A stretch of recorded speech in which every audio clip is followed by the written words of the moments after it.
বিসমিল্লাহির রহমানির রহিম। সুপ্রিয় শিক্ষার্থী, আশা করি তোমরা মহান আল্লাহ পাকের অশেষ কৃপায় ভালো আছো। আমিও ভালো আছি।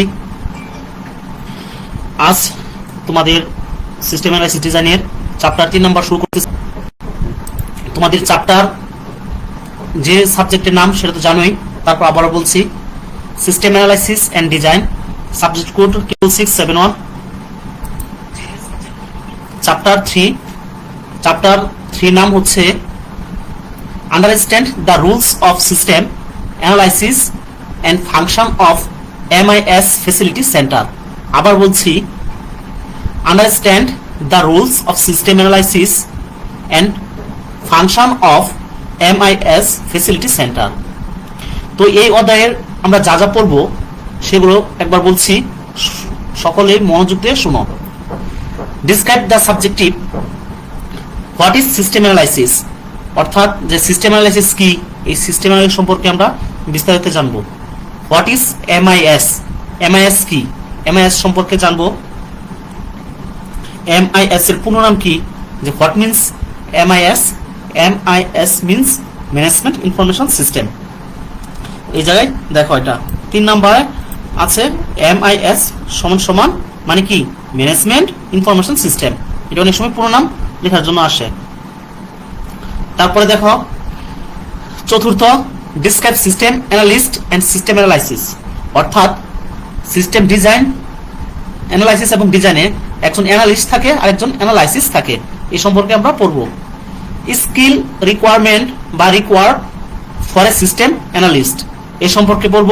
6 নম্বর বলা হয়েছে কি, difference between system analyst and a programmer, অর্থাৎ সিস্টেম অ্যানালাইসিস এবং ডিজাইনে তৃতীয় অধ্যায় একজন প্রোগ্রামারের কি কাজ এবং একজন সিস্টেম অ্যানালিস্টের কি কাজ সে সম্পর্কে আমরা পড়ব, এবং এই দুটার মধ্যে কি পার্থক্য সেটা আমরা পড়ব।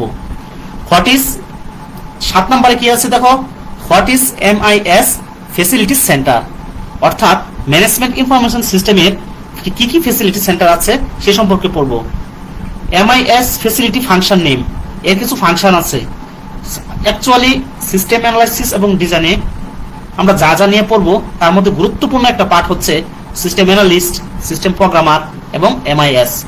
তারপর হচ্ছে 9 নম্বরে যেটা আছে সেটা হচ্ছে ইউজার রিকোয়ারমেন্ট টুলস, অর্থাৎ একটা ইউজার তার রিকোয়ারমেন্ট করার আগে কি কি টুলস ব্যবহার করে সেই টুলসগুলোর নাম, যেটা এখানে 9 নম্বর দেওয়া আছে। তো এখন আসি, আমি এতক্ষণ যাবত যেটা পড়লাম সেটা হচ্ছে যে কিছু রিকোয়ারমেন্ট টুলসের নাম। তো এই কিছু রিকোয়ারমেন্ট নামগুলো জানি, সেটা হচ্ছে ডাটা ফ্লো ডায়াগ্রাম, অর্থাৎ একটা ডাটা ফ্লো ডায়াগ্রাম কিভাবে রাখতে হবে সে সম্পর্কে এখানে বিস্তারিত আলোচনা আছে। তারপর হচ্ছে যে ডিসিশন টেবিল, অর্থাৎ এই পৃথিবীতে যে কোনো কাজ করার আগে একটা ডিসিশন নিতে হয়, এজ এ ডাইমেনশন সিম্বল, সেটা কিভাবে রাখতে হবে, কি করতে হবে এই সম্পর্কে আলোচনা এখানে আছে।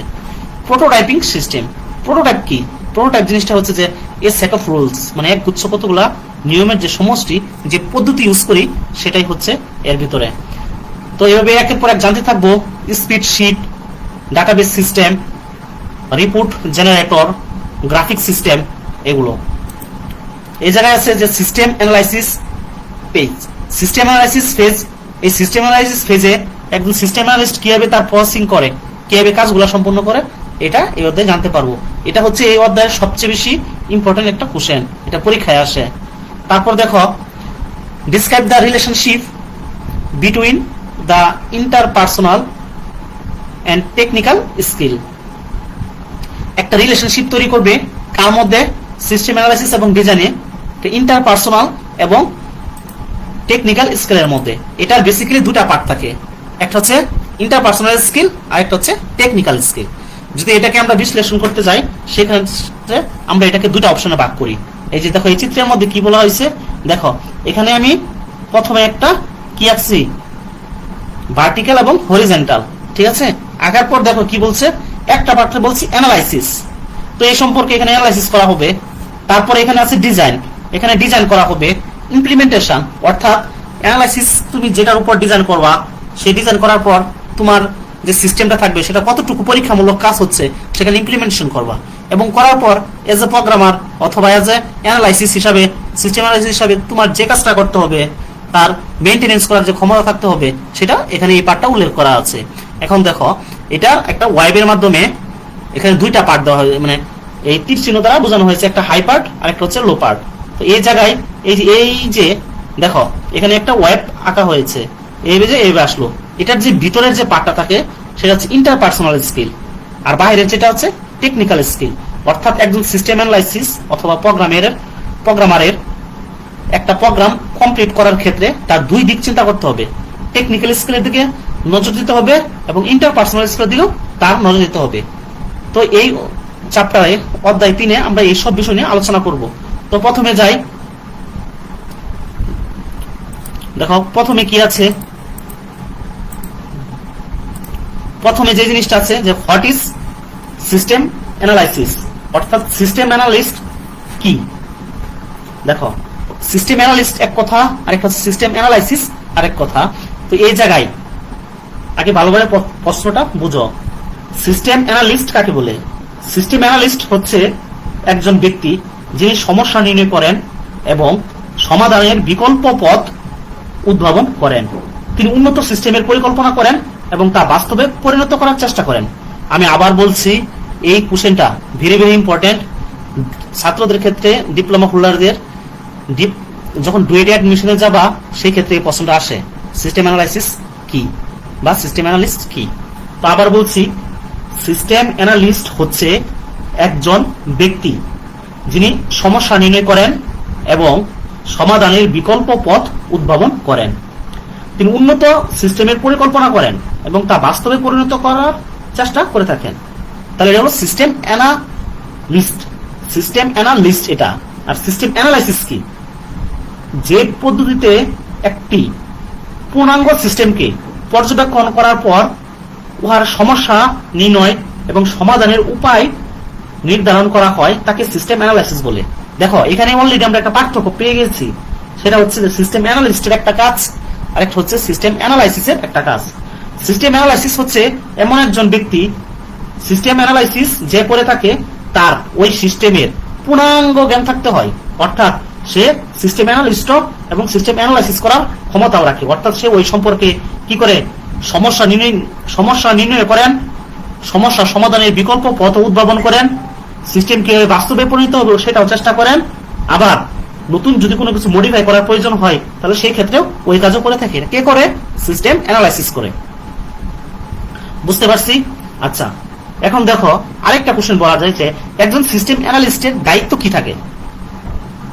একজন সিস্টেম অ্যানালিস্টের দায়িত্ব কি থাকে, যে এটা একটি সিস্টেমকে কি রূপে ব্যবহার করলে তা থেকে কিভাবে সর্বোচ্চ লাভবান হওয়া যায়, তা একজন সিস্টেম অ্যানালিস্টের মূল দায়িত্ব থাকে।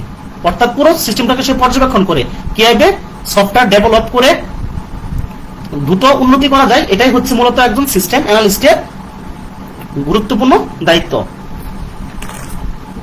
আচ্ছা, এখন আসো হোয়াট ইজ MIS। তো basically MIS means management information system. এটা অতি সংক্ষিপ্ত প্রশ্নের ক্ষেত্রে আসে যে MIS এর পুরো নাম লিখো। তো আমরা এটা জানলাম। এখন এই MIS সম্পর্কে আমরা কাজটা কিভাবে করে, বা MIS এ এখানে একটা প্রশ্ন আছে যে MIS ফ্যাসিলিটি সেন্টার। এক্ষেত্রে MIS ফ্যাসিলিটি সেন্টার যে সেন্টারের কারণে একটি সিস্টেমের ইনফরমেশন, টেকনোলজি, ম্যানেজমেন্ট ইত্যাদির সাথে সম্পর্ক ঘটায়। আবার বলতেছি, যে সেন্টারের কারণে একটি সিস্টেমের ইনফরমেশন, টেকনোলজি, ম্যানেজমেন্ট ইত্যাদির সাথে সম্পর্ক ঘটায়, সেটাই হচ্ছে আমার MIS ফ্যাসিলিটি সেন্টার। এই কোশ্চেনটা খুব ইম্পর্টেন্ট। এই জায়গায় আসো যে সিস্টেম অ্যানালিস্ট এবং অ্যানালাইজ, যেটা আমি প্রথমে বলেছি। তো এটা হলো এই কোশ্চেনটা, skill required for a system analyst.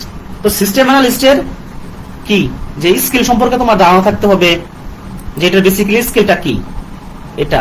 তারপর দেখো যে ডিফারেন্স বিটুইন সিস্টেম অ্যানালিস্ট এবং প্রোগ্রামার। তো সিস্টেম অ্যানালিস্ট এবং প্রোগ্রামারের যে কি দায়িত্ব বা কি কাজ। Difference between system analyst and a programmer.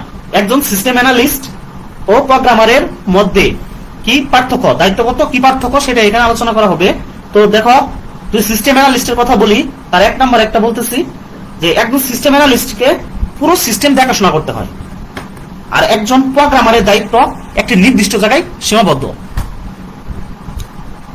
পরে 2 নাম্বার যদি বলি, একজন সিস্টেম অ্যানালিস্ট পুরো সিস্টেমের সমস্যা নির্ণয় করেন এবং তার সমস্যা সমাধানের বিকল্প পথ উদ্ভাবন করে থাকেন।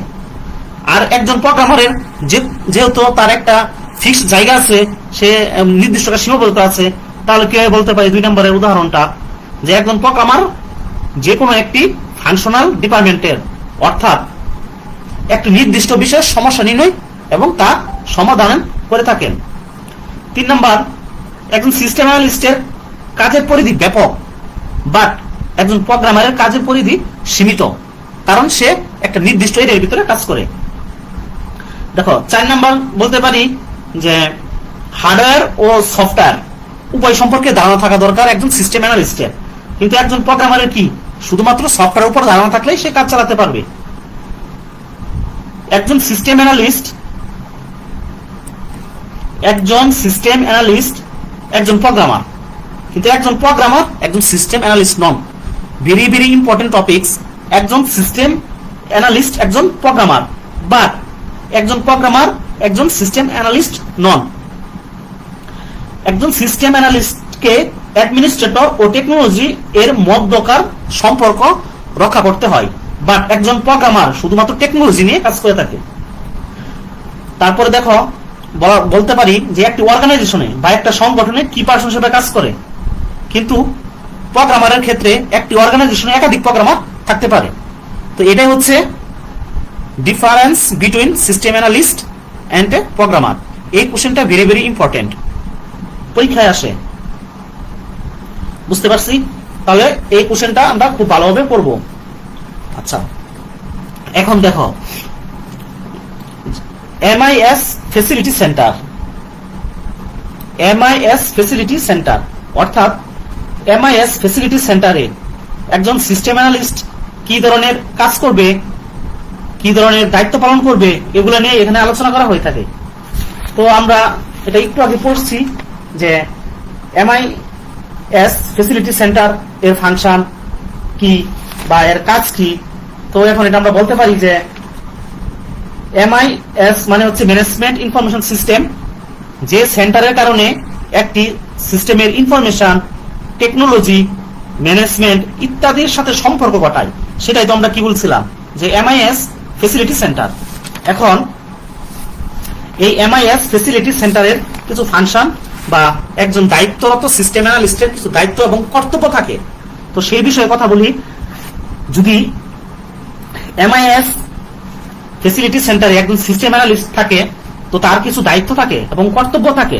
যেমন 1 নাম্বার বলতে পারি যে একজন সিস্টেম অ্যানালিস্ট একটি অর্গানাইজেশনে সে কি পার্সন হিসেবে কাজ করবে, যেটা একটু আগে আমরা বলেছি। তারপর দেখো, সেক্ষেত্রে আরো বলা যায় যে একজন সিস্টেম অ্যানালিস্ট একটি কি করে, MIS ফ্যাসিলিটি সেন্টারে সমস্যা চিহ্নিত করবে এবং তার সমাধানের জন্য বিকল্প পথ অনুসরণ করবে। তারপর সিস্টেম অ্যানালিস্ট সেসব তথ্য সংগ্রহ করবে এবং ওই তথ্যের অ্যানালাইসিস করবে। তথ্যের উপর ভিত্তি করে সে ডিজাইন করবে এবং সিস্টেমকে ইমপ্লিমেন্ট করবে। তো তোমরা জানো যে বেসিক্যালি ইমপ্লিমেন্টেশন কি, যে ওই সিস্টেমটাতে সে কি করবে, পরীক্ষা নিরীক্ষা করবে।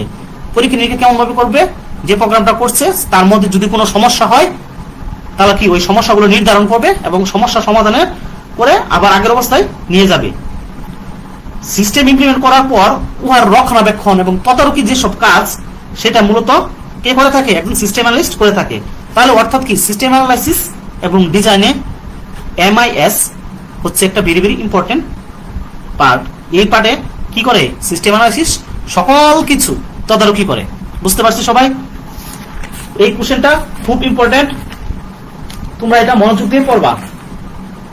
তো এর কিছু ফাংশন থাকতে পারে, যে কিছু function name, MIS facility function name, এ সম্পর্কে আমাদের বিস্তারিত ধারণা থাকতে হবে।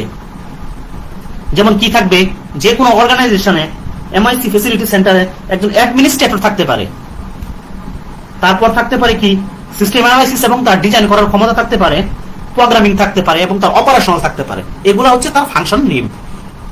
আবার বলতেছি, এমআইএস ফ্যাসিলিটি সেন্টারে এমআইএস এর কিছু ফাংশন থাকতে পারে বা কিছু ফাংশন নেম থাকতে পারে। এগুলোকে আবার অনেক ক্ষেত্রে বলা হয় প্রাইমারি ফাংশন, যেগুলো তার বেসিক কমন থাকতেই হবে, অর্থাৎ অ্যাডমিনিস্ট্রেশনে কাজ করার দক্ষতা থাকতে হবে, সিস্টেম অ্যানালাইসিস এবং ডিজাইন করার ক্ষমতা থাকতে হবে, প্রোগ্রামিং করার ক্ষমতা থাকতে হবে, সমস্যা সমাধান এর উপায় খুঁজে বের করতে হবে এবং এরর নির্ধারণ করতে হবে। তারপর কি করতে হবে, সবসময় অপারেশনাল কাজ নিয়ে তার গতিবিধি নিয়ন্ত্রণ করতে হবে। যদি কোনো কি হয়, অপারেশন চলাকালীন অবস্থায় যদি কোনো এরর দেখা দেয়, তা কি করতে হবে, তা সমাধান করতে হবে। তাহলে আমরা এই ক্ষেত্রে পড়েছি যে এমআইএস ফ্যাসিলিটি সেন্টারে প্রাইমারি ফাংশনগুলোর নাম, এমআইএস ফ্যাসিলিটি সেন্টার কি, এমআইএস ফ্যাসিলিটি সেন্টারের কাজ। এই প্রশ্নটা 3 ভাবে আসতে পারে। তো আশা করি তোমরা বুঝতে পারছো এবং এটা খুব মনোযোগ সহকারে পড়বা। দেখো 9 নাম্বার এখানে কি আছে, এখানে 9 নম্বরে আছে যে ইউজার রিকোয়ারমেন্ট টুলস নেম।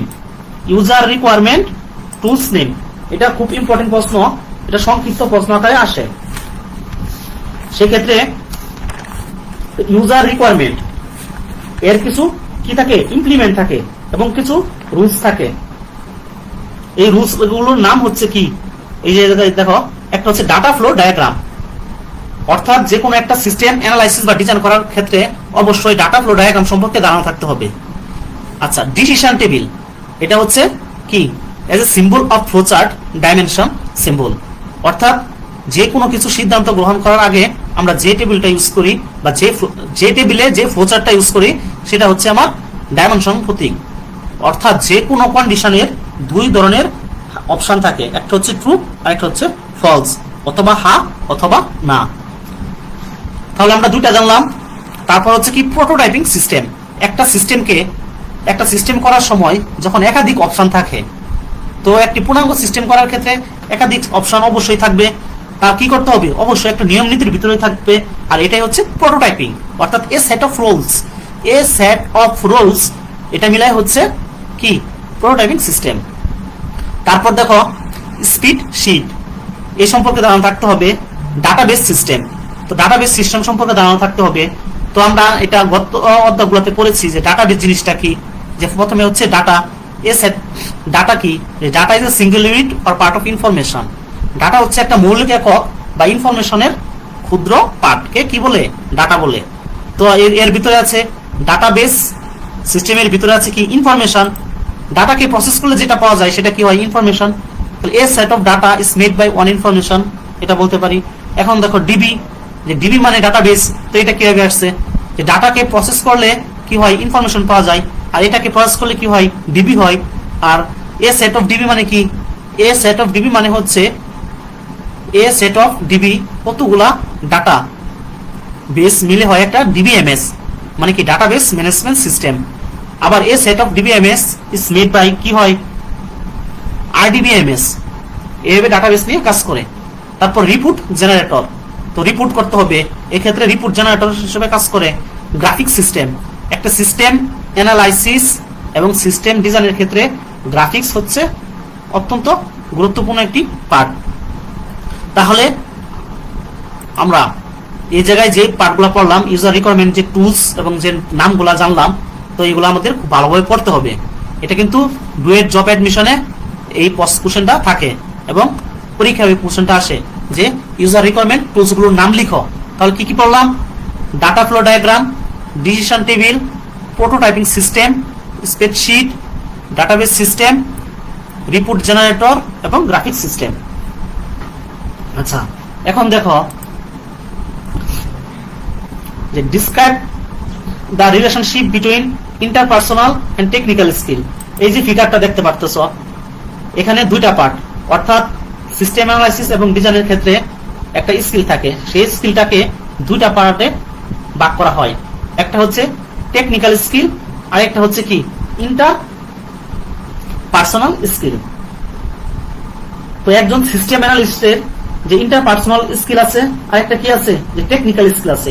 তো এই সম্পর্কে আমাদের খুব ভালো ধারণা থাকতে হবে। এই কোশ্চেনটা ভেরি ভেরি ইম্পর্টেন্ট। তো দেখো, একটি সিস্টেম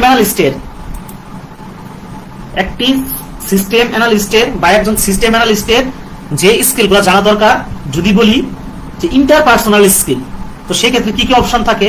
ইন্টারপার্সোনাল স্কিলের ক্ষেত্রে সেটা হয়ে যায় কমিউনিকেশন, অর্থাৎ তার কমিউনিকেশন সম্পর্কে জানা থাকতে হবে, আন্ডারস্ট্যান্ডিং, টিচিং এবং সেলিং। আর টেকনিক্যাল স্কিলের ক্ষেত্রে কি হয়? টেকনিক্যাল স্কিলের ক্ষেত্রে হয় creativity, problem solving, project management, dynamic interface, questioning attitude and inquiring mind. আর কি থাকে? যে knowledge of the basic of the computer and the business function, অর্থাৎ একজন সিস্টেম অ্যানালিস্টকে পূর্ণাঙ্গ বা পরিপূর্ণ রূপদান যদি করা হয়, তাহলে সে এইসব বিষয় ধারণা থাকতে হবে। তো এই জায়গায় দেখো, ইন্টারপার্সোনাল যে স্কিল, এই ইন্টারপার্সোনাল স্কিলের ভিতরে যে অপশনগুলো বললাম, যে কমিউনিকেশন অর্থাৎ কি? যোগাযোগ।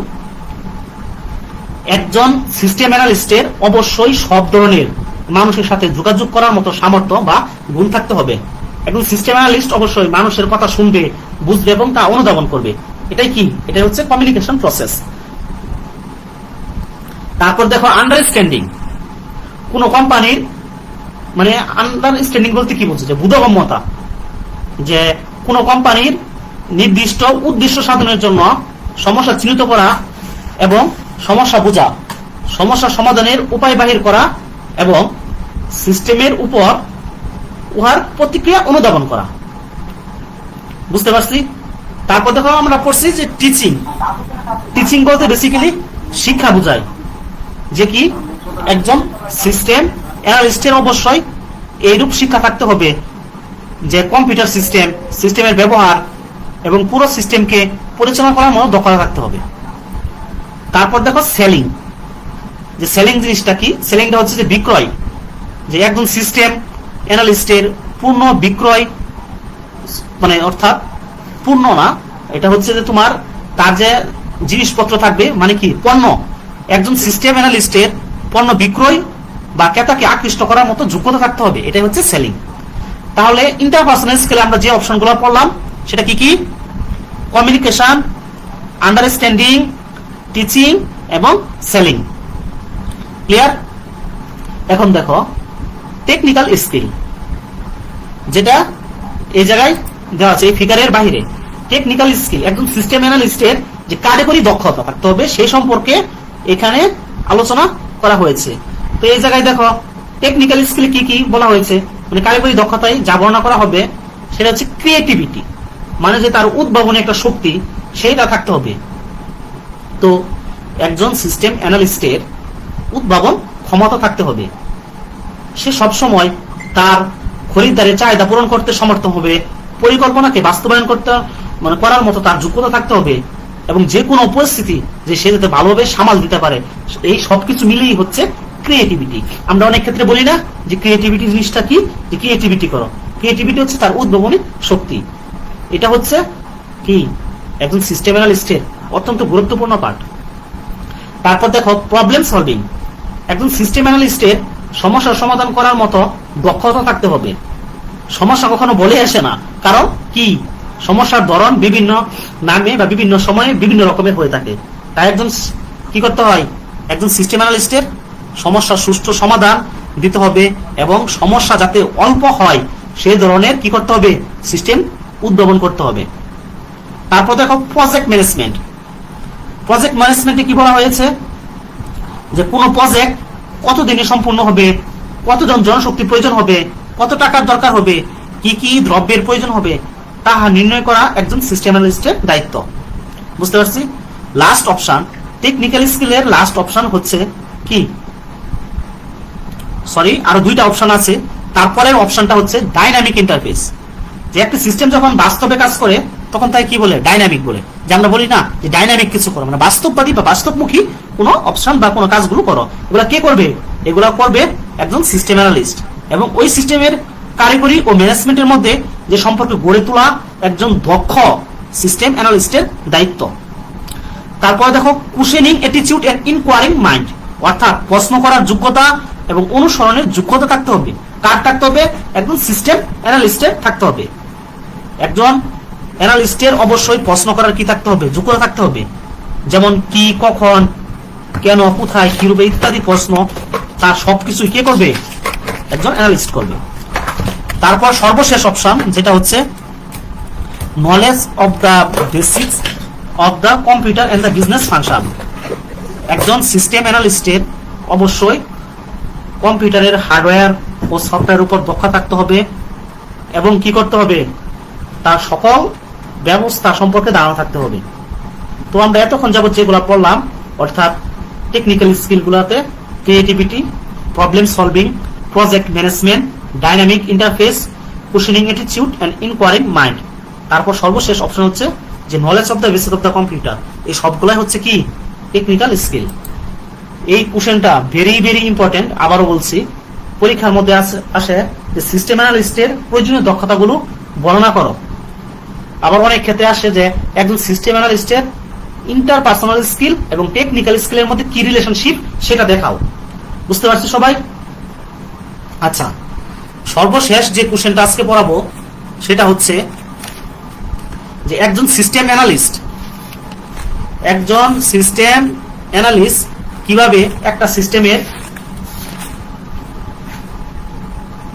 কি করে থাকে, সুষ্ঠু পরিচালনা করে থাকে।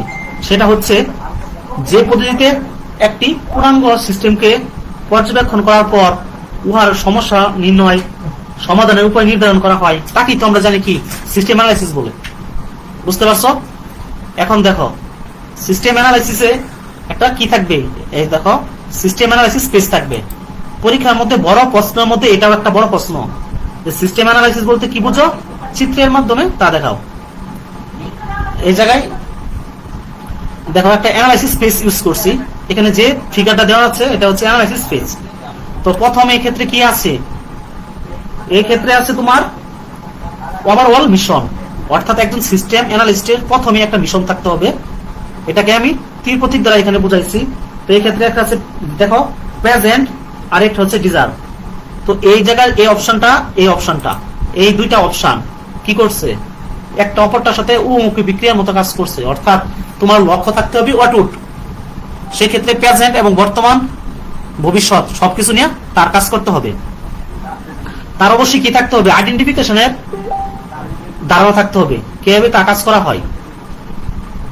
তার কি থাকতে হবে? ইকোনমিক ধারণা থাকতে হবে, স্টেট অফ দ্য আর্টের ধারণা থাকতে হবে, হিস্টোরিক্যাল ধারণা থাকতে হবে, কারেন্ট ধারণা থাকতে হবে। এগুলো করার পর সে এখানে দিবে। সেটা হচ্ছে কি?